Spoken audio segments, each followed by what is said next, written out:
Okay, and now today we move, basically we move into the 20th century. And there is a lot of similarity between the three authors we will be discussing, Nietzsche, Freud, and Max Weber. You know, Durkheim will be a somewhat different kind of story. I mean, Nietzsche, of course, died in 1900, but he was out of action for 10 years because of mental illness, rather severe mental illness. He published all of his work in the 19th century. Freud and Weber started to publish in the 19th century. But these three characters, in many ways, are very important bridges towards 20th century social theory. In a way, they did foreshadow a great deal of theorizing, particularly during the second half of the 20th century, especially in the last 30 or 40 years. I think it's also very easy to say the point of departure from Marx. Some continuity, but basic point of departure from Marx in the work of Nietzsche, Freud, and Weber. If I can put it very simply, the major departure is that they all depart from Marx's economic reductionism, right? The emphasis on economic interest, which is actually not only Marx, right? It was common in Adam Smith and Marx as well. They depart from this and they emphasize that the problem in modernity is not so much in the economic system, it is much more in terms of power and consciousness. The problem of modernity is repression in one way or another. The problem of modern life is that we internalize the reasons for our own subjugation as such, and somehow we have to figure out how to liberate ourselves from this internalized subjugation. Why do we obey orders? Why do we actually accept that we are subjugated? This is the central question I think Nietzsche, Freud, and Weber are posing. It's again a question which has not been really asked by the other theorists we discussed so far. They just had civil society as a point of reference for the good society. Now the problem for Nietzsche, Freud, and Weber is in us, internally, in us, how we solve the problem within ourselves. So this is a kind of introducing the three authors. In some ways, one can say Nietzsche, Freud, and Weber not only foreshadows 20th century social theory, but in some ways they are the first of postmodern theorists, right? The theorists which beginning to come to terms with the oppressive nature of modernity and try to figure out how to transcend that. Now, I think what I ask you to read for today is probably the most difficult text for the semester, the genealogy of morals. And you may have been greatly frustrated by it and probably also irritated by it because he's a very provocative mind. I hope you did what I suggested, namely you had a cursory reading of the text before today. And now you can go back to the text after my lecture notes, and I think that should help you to find your way out and to see what he is really up to. Now, what is he up to? Let me just foreshadow before I get into his life and work, and particularly in genealogy of morals. There is another point in which Nietzsche, Freud, and Weber can be understood in relationship to Marx. In my very introductory comments, I emphasize the difference, right? The shift away from the economy to the question of power and domination. But there is a point in which there is a continuity between them and Marx. Nietzsche, Freud, and to mainly Weber. I mean, Weber is a somewhat more complicated story, but certainly Nietzsche and Freud are critical theorists. Critical theorists in the sense as we defined this earlier, right? Critical theorists that they are offering a criticism of human consciousness. What is in our mind and how did it get into our mind? And how, and the problem of our consciousness in relationship to our existence. And this is very much critical theory as it was defined by Hegel and then the young Marx, the Hegelian Marx, the Marx of Paris manuscript, right? The Marx of alienation, right? This is very, very much coming from this tradition. And the central issue is how can we subject this to critical scrutiny. And in Nietzsche's case, there is an incredible attempt being made here to try to offer a critical theory which does not really have a critical vantage point, right?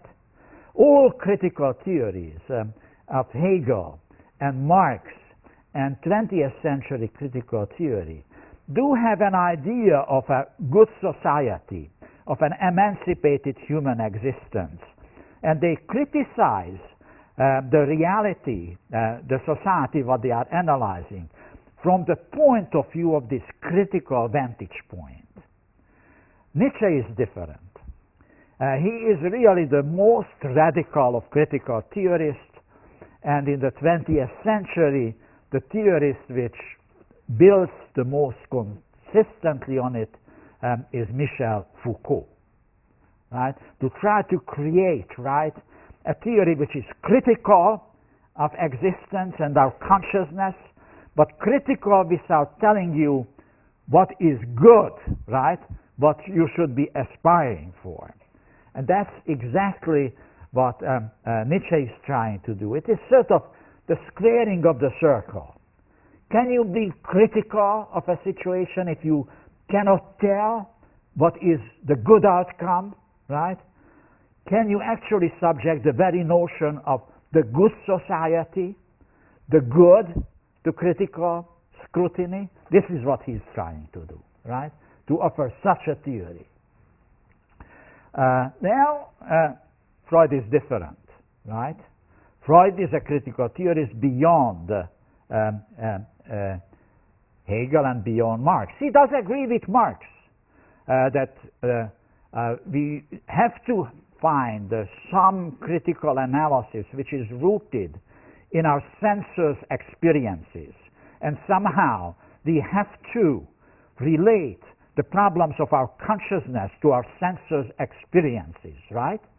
In this respect, Freud is very much in the line of Marx's critique of Hegel. This is not simply radicalizing your consciousness. You have to confront your consciousness with your senses experiences.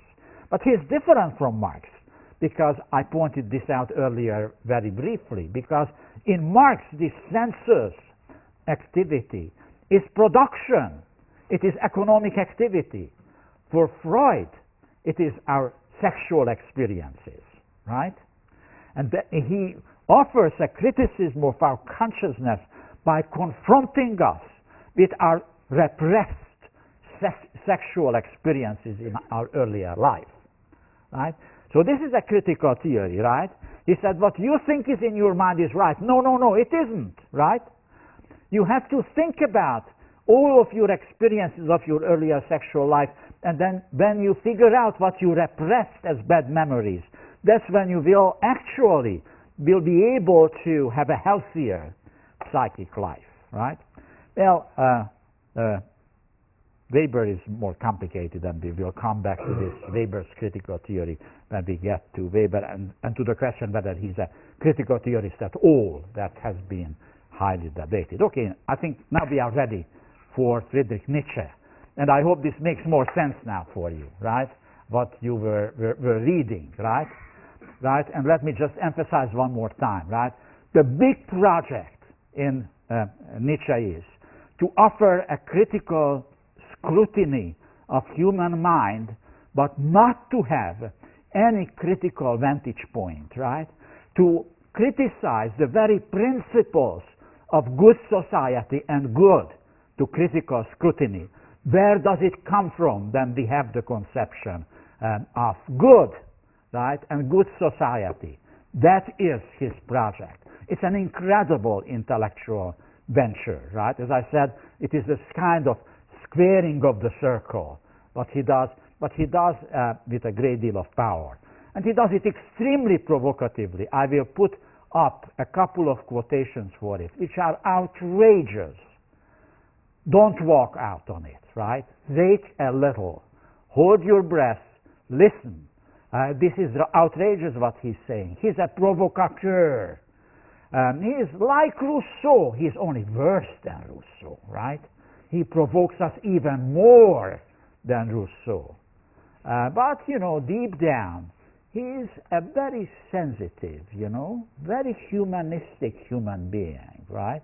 He provokes you, but if you listen carefully, you figure out there is something what you actually can relate to it when you think what he's actually trying to get at. All right, here is Nietzsche, and let me just very briefly rush through his life. He was born in 1844 in the small city of Röcken in Germany near Leipzig. And this is very important. His father was a Lutheran minister, and the family was all clergy, Lutheran clergy. And he's bringing up in a very religious sentiments, very religious family. And in many ways, his work is a reaction against the father, and it is a reaction against the kind of Lutheran Christianity he was deeply internalized into. I think this is very important to understand. I mean, I know that most of the people in this room have strong feelings in Judeo-Christian tradition, and he attacks also Judeo-Christian tradition. This is a revolt against the father. This is a revolt against what he was brought up to. It is an attempt to find himself, right? That's what he's trying to get at. And you have to be a little tolerant about him, you know, and his attempt. You did that as well. You were revolting against your parents, and you were revolting against some of the fundamental principles you were born into. He actually enrolls to the University of Bonn to become a Lutheran minister himself. He studies theology. As it happens to many people, actually, who enroll into a seminary, doesn't take him too long to become an atheist.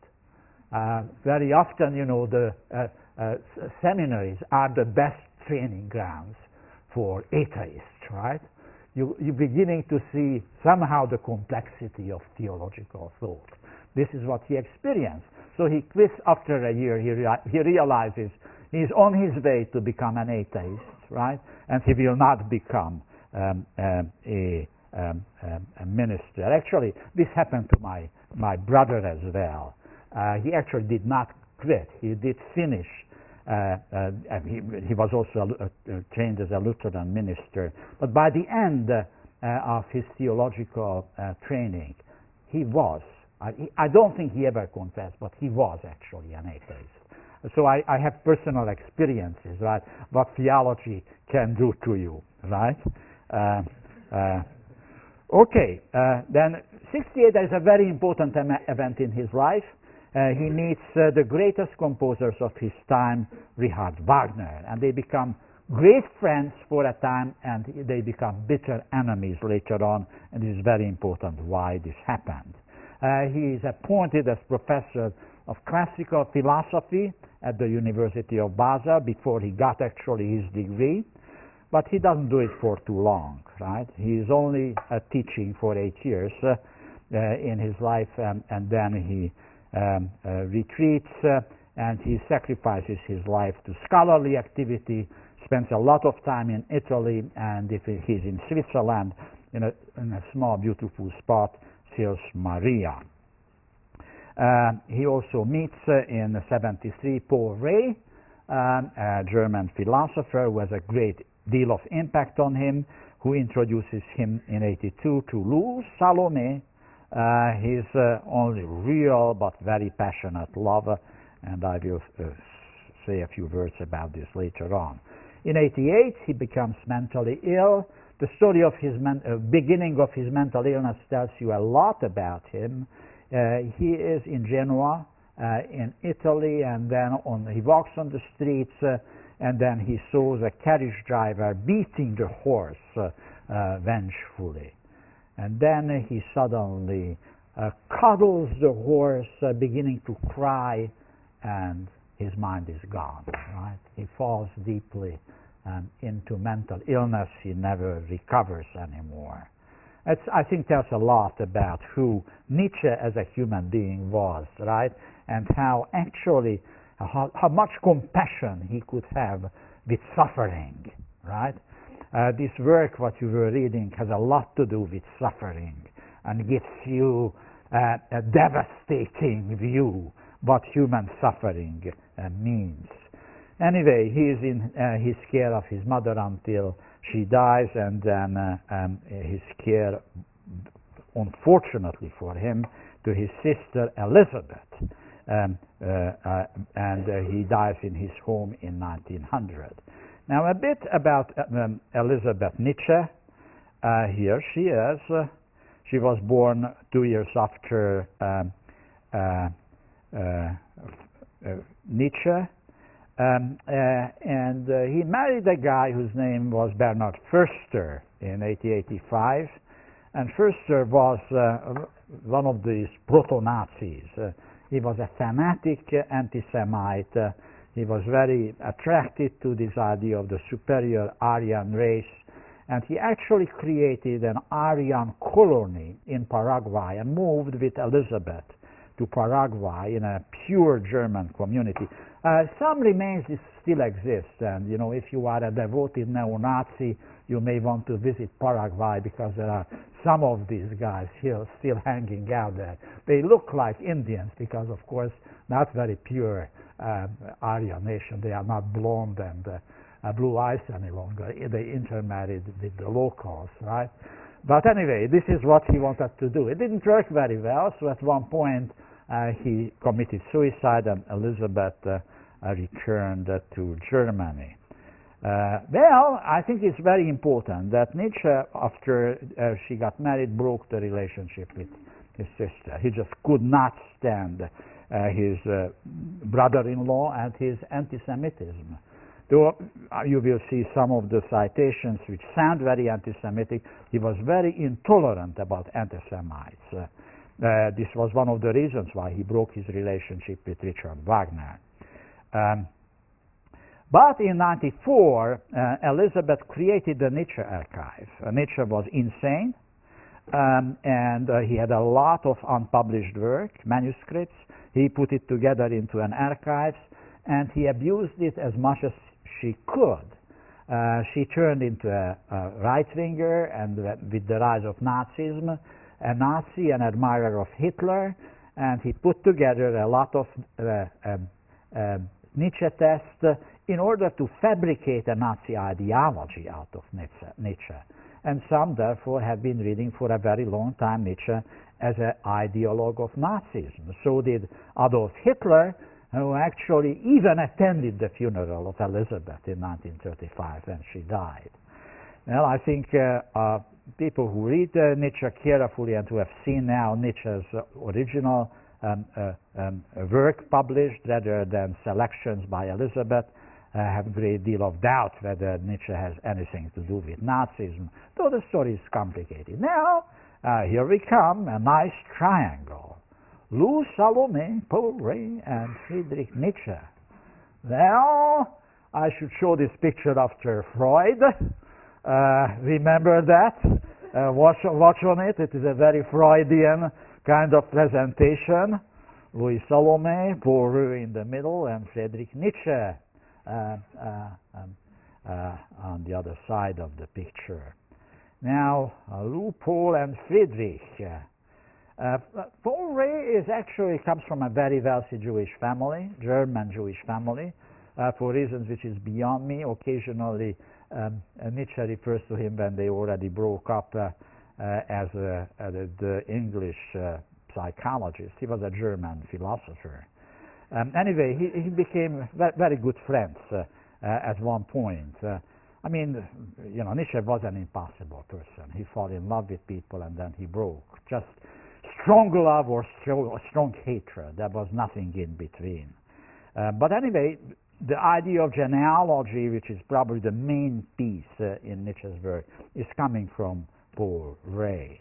Then he introduced this wonderful young and very smart young lady, Lou Salome, to Nietzsche, and he was desperately in love with him. This happened in '82. She was 21 years old, as I said, very beautiful and wonderfully smart.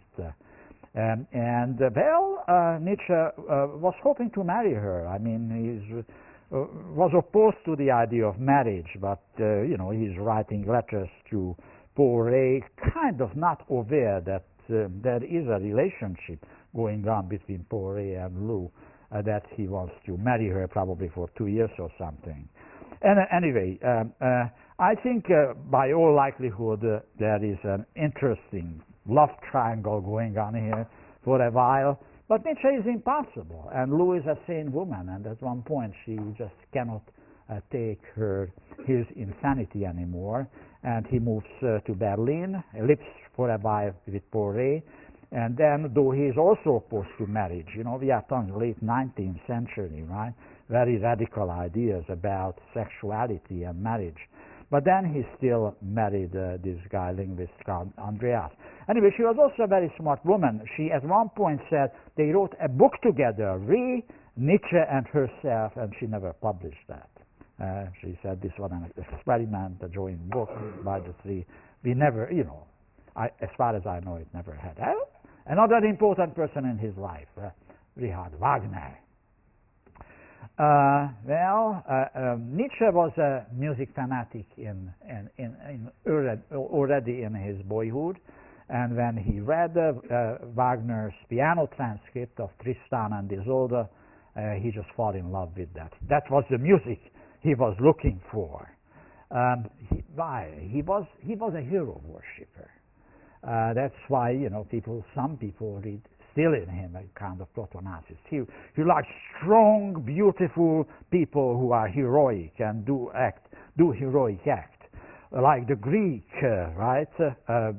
Beautiful young man, powerful, right, and heroic, like the gods, the Greek gods. That's what he really empired, and this is what he found in Wagner's music. Yeah, a rejection of the Rossini kind of sentimentalism of Italian music, and in fact the classicism and coldness and pretentiousness in the music of Beethoven. And what he found is something new in Wagner. So he was attracted to Wagner, and as he was becoming actually increasingly anti-Semitic, under the influence of his last wife, Cosima, who was the daughter of Franz Liszt, the composer, and was really a pretty evil person. And also, Wagner was changing. He was becoming, in some ways, kind of more Christian or something. And he was writing this, I actually have to confess, love the opera, Parsifal. Well, Nietzsche could not take it, you know, it was impossible for him. So then they break. He could not stand Wagner's anti-Semitism, and he could not understand Parsifal and the kind of expression of, I don't know, anybody ever heard Parsifal? No. Not an easy stuff. It sounds like an oratorium. It has some Bachian kind of elements in it. And it's about the sacrifice of the Lamb of God, Jesus' sacrifice, and performance of the Mass and the cult of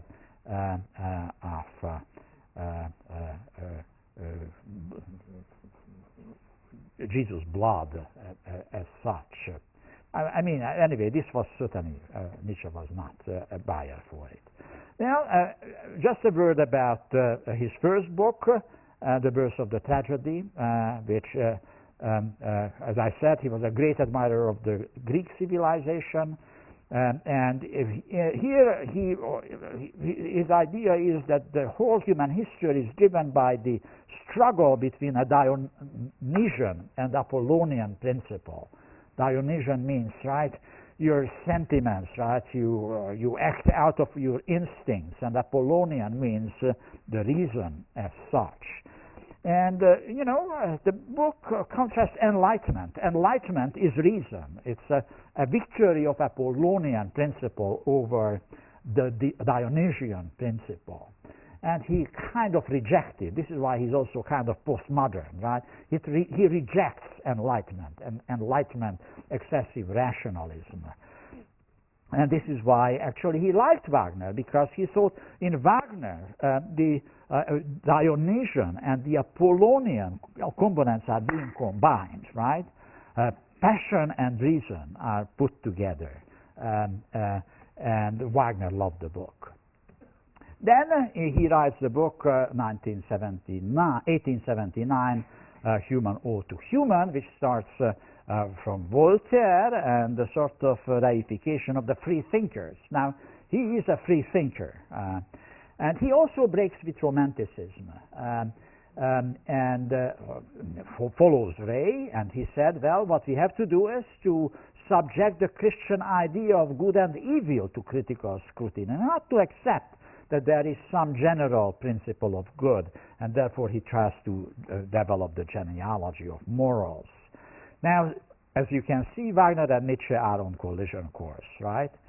Nietzsche is now subjecting the very core of Judeo-Christian tradition to critical scrutiny, while Wagner is writing Parsifal and being the Holy Grail and asceticism.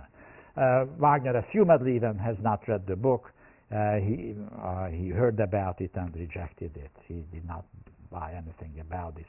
Now, this is Nietzsche's house in Sils Maria. He went there for the first time in 1981, fell in love with this, and spent time there until he became ill. He also wrote the genealogy of morals.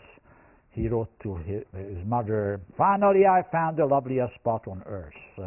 And he was greatly inspired. This is where he wrote the book, Also Sprach Zarathustra, Thus Spoke Zarathustra. This is a kind of a book which is a central attack on Judeo-Christian morality, but he found repressive and wants to get out of it. His hero is Zarathustra, which is modeled after the Persian prophet Zoroaster, and he calls him the first of immoralists. To dare to be immoral is what you have to do. But he tries to find a middle way, right, between the repressive Judeo-Christian morality and nihilism. He wants to doesn't want to reject everything. And that's where he's beginning to develop the idea of the Übermensch. I wish we would have more time to talk about this. The Übermensch is basically the person who brings his life under his own control. It's not quite what you think the Übermensch is, right? The stereotypes about the Übermensch, that this was the kind of Nazi idea of the blonde Germans, right, which are superhuman. Well, Nietzsche has a philosophical notion of the Übermensch. The Übermensch is the person who achieves self-mastery, who basically the alienated person, right, who is in control of his own life, right, and can express himself authentically, without oppressive civilization, right? That's the Übermensch. In a way, this is a Buddha. It is an idea of a Buddha, but not a passive Buddha. He disliked Buddhism as much as he disliked the Judeo-Christian tradition. The problem with the Buddhism was that it is too passive. He wanted to have an active Buddhism, right? Somebody who becomes a master of its life through action, acting out its feelings and its even sensual essence in life. And therefore he can overcome what he calls the eternal return, right? He can overcome the iron law of this, this is again comes from almost Marx, right? Reified consciousness. The reified world can be broken. There are no rules, right? You can realize yourself in the world, and you are not ruled by the external world. And now he's ready for the genealogy of morals. I have some 12 minutes for this. What are the major contributions? Well, he reconstructs the methodology of genealogy, what he takes from Ray, and he discovers what he calls the origins of morality. And then he introduces a difference. Okay, what is the difference between good and bad, where this is coming from, and good and evil, where this is coming from? And he compares the two ways, how this dichotomy, that some behavior is good, other is bad, some behavior is good, other is evil, where this is coming from, and this is the essence of the genealogical method, right? He does not need a critical vantage point. The good and evil distinction can be criticized from the good-bad distinction point of view, and the good and vice versa. You see, but this is the essence of genealogical method, as Foucault will interpret it. Give me a notion. Tell me what is right, right?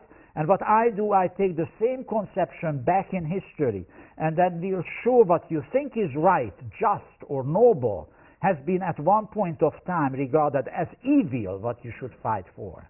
And tell me what you think is evil, and I go back in history and I will show you instances where what you think is evil was actually admired and was seen as ethical, right?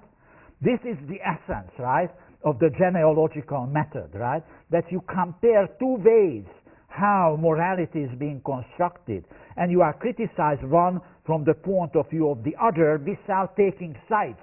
Where do actually you stand as such? And then he develops, the kind of origins of the notion of evil out of slave morality and ressentiment. And then comes one of the most controversial issues, the idea of the blonde beast, the bird of prey, and the origins of ideals, what can be easily, I think, again, I will have to ask for your patience. And then the idea of Übermensch, and finally the origins of punishment and bad consciousness and guilt. Okay, so as I said, he reconstructs the genealogical method. I think it's a wonderful sentence how the whole book begins. We are unknown to ourselves, we knowers, and with good reason. We have never looked at ourselves. Right? This is critical theory, what he suggests, right? You think you know a lot of stuff about, Hobbes and Locke and Rousseau and now Nietzsche, but you don't look at yourself. Look at yourself. Be critical of your own consciousness. And especially the major step here, try to subject the very conceptions what you think is ethical to critical scrutiny. Where does this idea come from? And he said his real argument is that the origins of the term good and evil, we have to discover how it actually was constructed, and not with a more superior principle. So therefore, what we need is a critique of moral values. This is wonderful now. The value of these values should be subjected to critical scrutiny itself, right? And not only the values, but the values behind the values. There is an unending criticism in the process. So this way, what Nietzsche can do, or he believes he can do, is to offer a critical analysis without some ultimate value. He does not give you ultimate values, what is the right value is, but he does that without becoming nihilistic and to say anything goes. Not.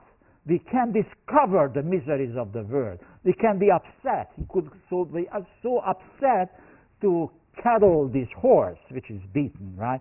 You can have compassion, and he said he should. This was an inspiration for Foucault. All right, the differences in the origins of good and bad and good and evil. Well, I think this is probably the most straightforward part in the text what you have read. Yes, he said, well, when we use the word good, you often see that good has something to do with being not egoistic. He said, well, that's not so. It has nothing to do with non-egoistic in terms of its origin. It was constructed and non-egoistic later on. And he said, where does the good coming from? It is coming from a master race. A master race which saw itself as good and defined those who were subjected to its rule, usually dark-skinned, natives, as bad. That is where the notion of good and bad is coming from. But that's different with priests. He was studying to become a minister, and he really disliked priests. Priests, wearing these dark clothes, they are not the chivalric aristocratic kind, like the Greek semi-gods and gods, right? Who are confident in themselves, and therefore the chivalric and aristocratic distinction, right, which was right, the physically good, the beautiful body, the men and women of Greek antiquity,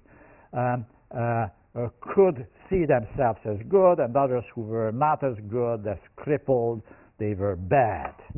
Now, the priests are powerless, and this powerlessness leads to hatred. Hatred of those who have power, right?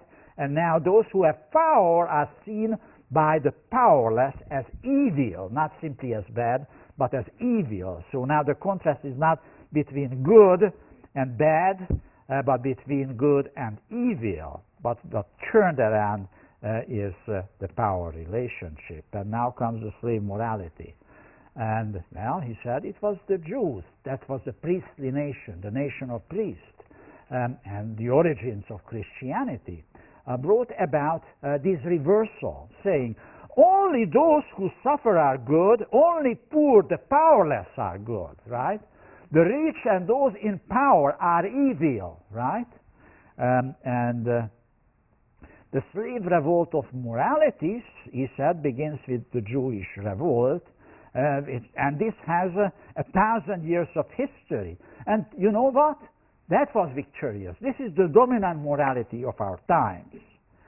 And he said this leads to the, and here you can see this is not an anti-Semitic statement. This is a criticism of the Judeo-Christian morality. And in fact, the real target is Christian morality. That's why he said this is the horrible paradox of God on cross, right?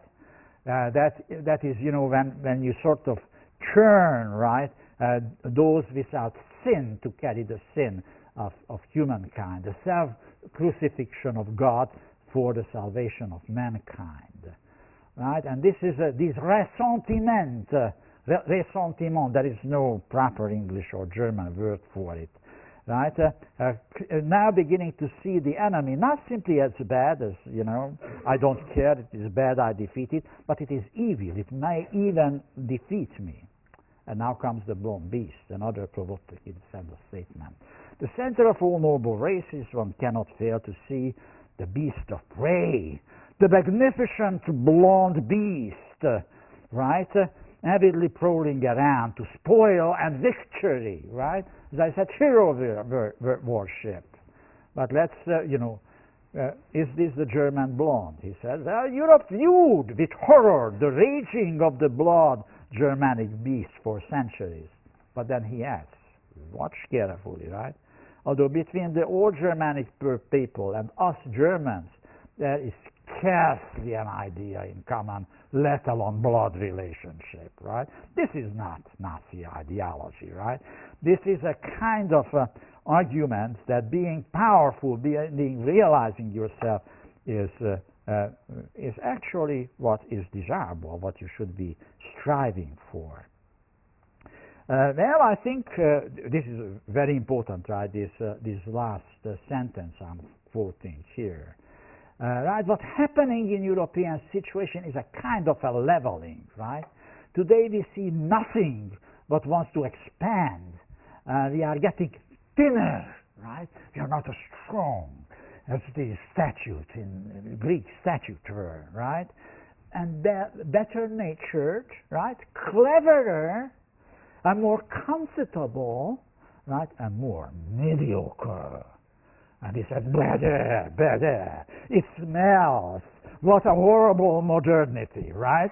Where we become all mediocre and all the same, and we cannot fulfill ourselves, right? And then, well, this is a very nice poetry, provocative, but, think about it. There is nothing strange about the fact that the lambs bear a grudge towards the large birds of prey. But there is no reason to blame the large birds of prey for carrying the little lamb. Well, the lambs say to each other, these birds of prey are evil. And whoever is least like the bird of prey and most like the opposite, like us, the lamb, is good, isn't it? Right? Those who dominate is bad, and those we are, the suffering, are the good ones. The bird of prey responds. We don't bear any grudge at all towards those good lambs. In fact, we love them, right? Nothing can taste better than a tender lamb, right? Well, as I said, this is disturbing, but I think the point is what he's calling for, right?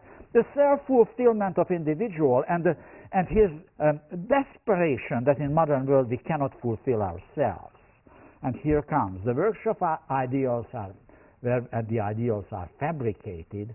He said, in this workshop, lies are turning weakness into accomplishment, impotence, not to retaliate is being turned into goodness, though you are only impotent, and you beginning to construct your impotence as good.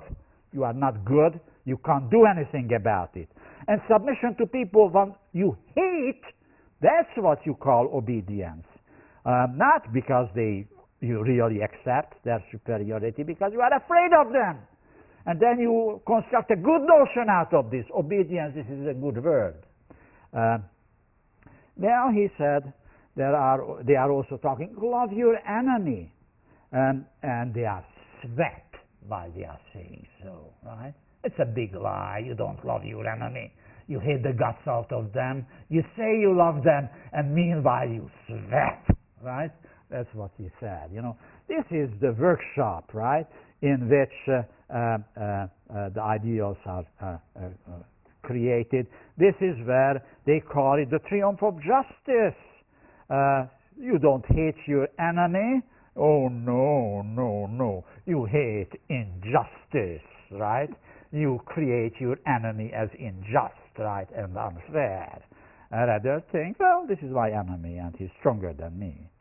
Well, therefore, he said, the workshops where ideals are fabricated, they stink of lies. And again, better, better, get out of here, clean air. Let's talk truth, not lies. That's the point. And Übermensch is the one which will, right? Because the Übermensch is, he said, well, good and bad, good and evil, fought together. Now the good and evil is dominating us. The Renaissance was brilliant. It was reconstructing, right, our classical idea. But then came, again, you said, the Judah triumphed again. Again, be careful, not anti-Semitic, no. It's again more against Luther than against Jews.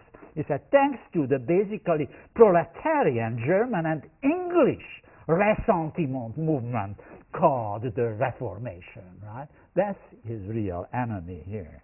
And he said, well, if we don't have time to labor on this. So, very briefly, origins of punishment.